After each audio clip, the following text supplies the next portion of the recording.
Сәлем, асыл достарым. Сізбен бірге сиқырлы әлемге аттануға дайынбыз ба?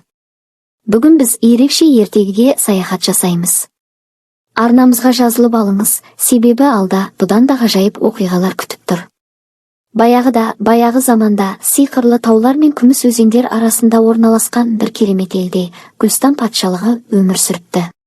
Бұл елдің ең үлкен байлығы таңғажайып бір сиқырлы гүл еді.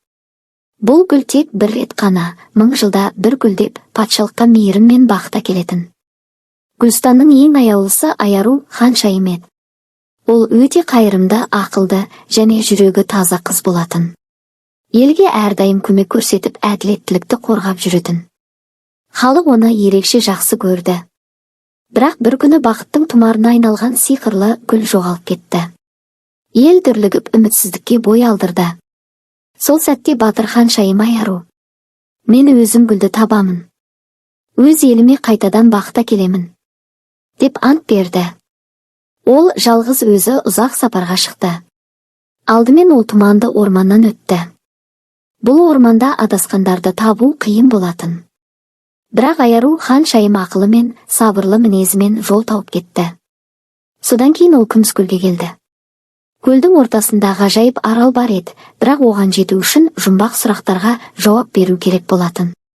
Көлдің рухы сұрады: "Нағыз күш қайдан келеді?" Аяру ханшайым ойланып: "Нағыз күш мейірімді жүректен келеді", деп жауап берді. Көлдің рухы күлімсіреп оған жол ашты. Ол әрі қарай қара үңгірге кірді. Үңгірде зұлым аждаһа ұйықтап жатты. Аяру ханшайым күшпен емес, даналықпен әрекет етті. Ол аждаһаға: "Әр жүректе мейірім ұялай алады", деп сыбырлады. Сол сөздерден кейін аждаһа көзін ашып, бейбіттікке бет бұрып, Аяру ханшайымға сиқырлы гүлді қайтарды.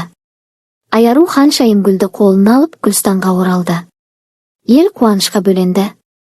Сиқырлы гүл қайта гүлдеп, аспанда кемпір қосақтар жайлады, барлық жанның жүрегіне шаттық ұялады.